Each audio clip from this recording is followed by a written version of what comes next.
होने वाली अक्षमता का आंकलन कैसे किया जाए?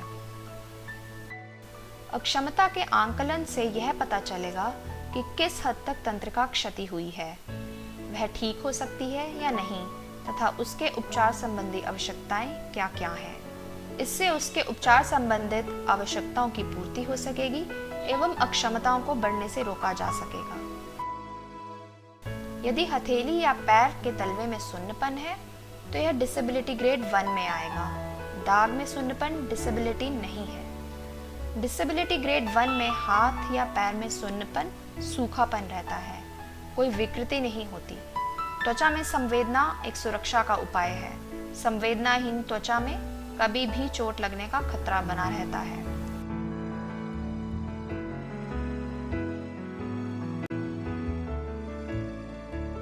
हाथ, पैर या चेहरे पर दिखाई देने वाली अक्षमता या विकृति डिसेबिलिटी ग्रेड 2 में आते हैं, जिनमें से कुछ विकृतियां दवाई से ठीक हो सकती हैं। मांसपेशियों की कमजोरी से होने वाली विकृतियां जैसे claw hand, foot drop, lagophthalmos या अल्सर या घाव सभी डिसेबिलिटी ग्रेड 2 में आते हैं। सभी मुख्य तंत्रिकाएं जो कुष्ठ रोग में प्रभावित हो सकती हैं जांची जाती हैं, बाएं दाएं दोनों तरफ। तंत्रिकाओं के क्षेत्र में संवेदना की जांच और मांसपेशियों की ताकत का आंकलन किया जाता है। प्रत्येक हाथ, पैर व आंख की अक्षमता को डिसेबिलिटी ग्रेड 0, 1 या 2 दिया जाता है।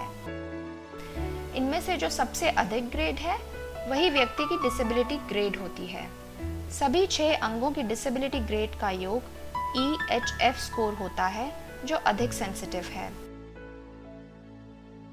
आप जब भी कुष्ठ रोगी की जांच करें उसका रिकॉर्ड अवश्य रखें। इससे होने वाले परिवर्तन या प्रगति का पता लगता है।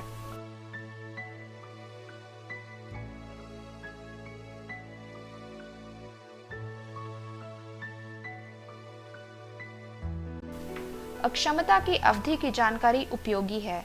इससे यह निर्णय लिया जा सकता है कि मेडिकल ट्रीटमेंट प्रेडनिसोलोन दिया जाए या नहीं।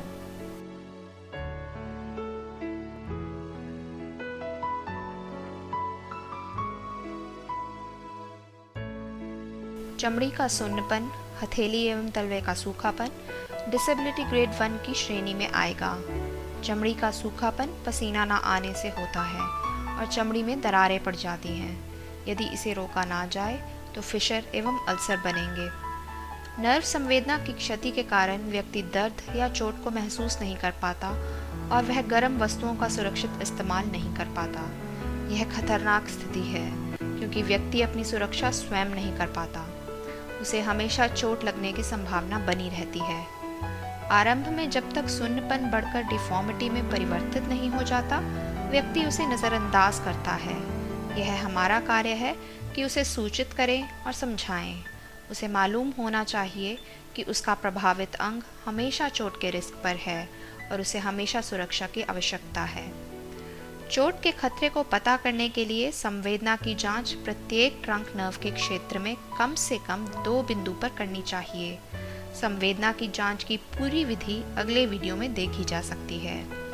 6 माह से कम का डिसेबिलिटी ग्रेड 1 प्रेडनिसोलोन उपचार नर्व को स्प्लिंट के द्वारा आराम देकर अथवा शल्य क्रिया से ठीक हो सकता है। प्रभावित व्यक्ति को बताया जाना चाहिए कि वह प्रभावित अंग को साफ पानी में 30 मिनट तक पानी में सुबह शाम डुबोकर रखे। उसके बाद पेट्रोलियम जेली या खाद्य तेल लगाया जाना चाहिए। इससे नमी अंदर बनी रहेगी और चमड़ी मुलायम एवं लचीली बनी रहेगी।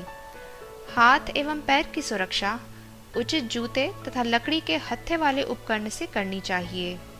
चूहे तथा कीट के काटने के बचाव के लिए रेपेलेंट लोशन लगाना चाहिए।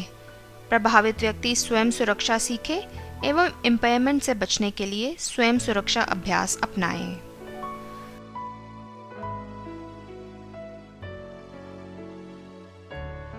ग्रेड 2 डिसेबिलिटी को आसानी से पहचाना जा सकता है क्योंकि इसमें सभी दिखाई देने वाली डिसेबिलिटी सम्मिलित हैं। उदाहरण के लिए क्लॉ हैंड, फुट ड्रॉप,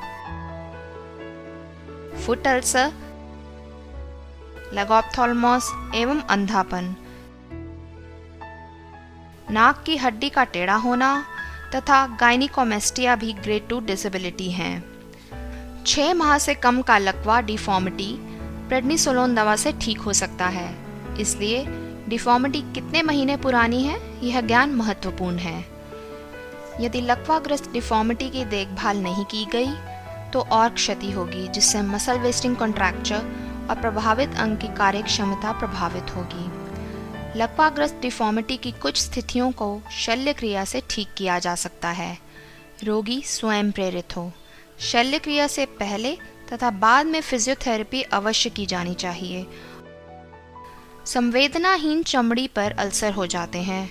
यह बहुधा तलवों में होता है और नकारा जाता है क्योंकि दर्द नहीं होता।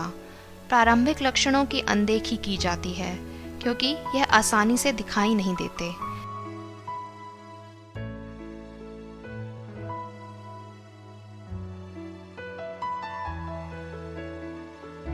यदि उपचार ना किया जाए तो हड्डी की क्षति एवं संक्रमण जैसी जटिलताएं हो सकती हैं।